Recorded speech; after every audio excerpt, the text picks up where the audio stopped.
Hey everyone, it's Colin. How's it going? I wanted to give you just kind of a really quick video. You can think of this as maybe being like a mini episode of the Commute podcast and offer my thoughts on the initial impressions of Nintendo NX. As I'm filming this, it's the day that Nintendo finally unveiled that console, and it's generated a lot of mixed opinions. So I figured maybe I'd spend just a couple minutes really quick and give you my thoughts. First, we know that the official name of the console is Nintendo Switch. And I think that makes a lot of sense in that the rumors about it were true. It's this hybrid handheld and home console. It's 2-in-1. You get a docking station you can throw it in that connects it to your TV, and then the controller's detached from the main unit so you can play them while sitting on the couch.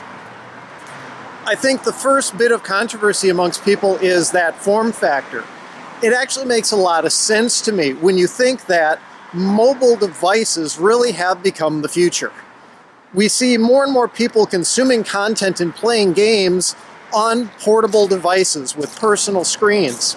It's not so much people sit down in front of the TV anymore and watch TV and movies. I mean, people still do that, but more and more content is being consumed on a mobile device. So by Nintendo kind of bridging that gap and leveraging a form factor that works well in both categories, I think is going to make a lot of sense. It's going to speak to the next generation of gamers who are used to having tablets and smartphones and that sort of thing. It also does the controls really well in that there are physical controls still involved with the device.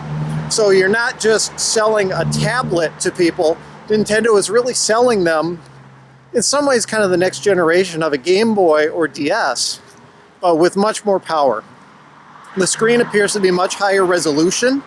We don't know if it's touchscreen yet, but I would be surprised if it was not. The other thing that's really interesting is that it's powered by the NVIDIA Tegra series of processors. These are ARM-based, so they work very well with battery type of situations. They're low power and high performance.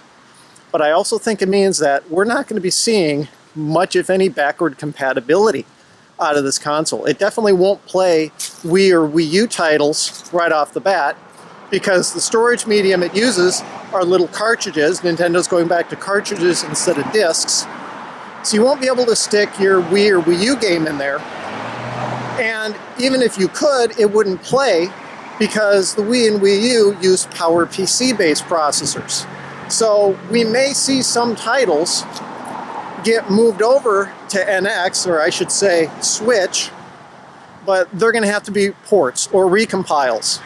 It won't just play your native library.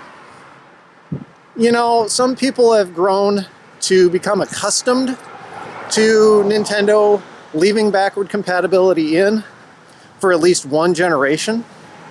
But, you know, I think it's okay for them to move past that. I think it's probably at the point, considering a lot of other consoles have moved away from that quite a while ago, I think it's okay for them to do that.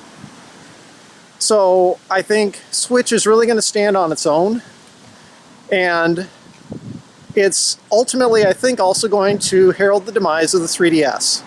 I think they're going to do what they did with the GBA and the original DS. They may say right off the bat, oh, it doesn't replace the 3DS, but if Switch does well, the 3DS will get killed off probably within a year, because they've simply done that before. It's a way of hedging their bets. But I am excited for the console and the platform. I suspect it's going to be really high performance. Jury's out on what the hardware specs are at this point, and a lot of people, for some reason, are hung up on that. Nintendo has generally done a really good job of providing good gameplay and good performance, and the numbers, the specifications, generally just don't matter quite so much. So I'm not going to concern myself with that. Price will be an important factor, I think.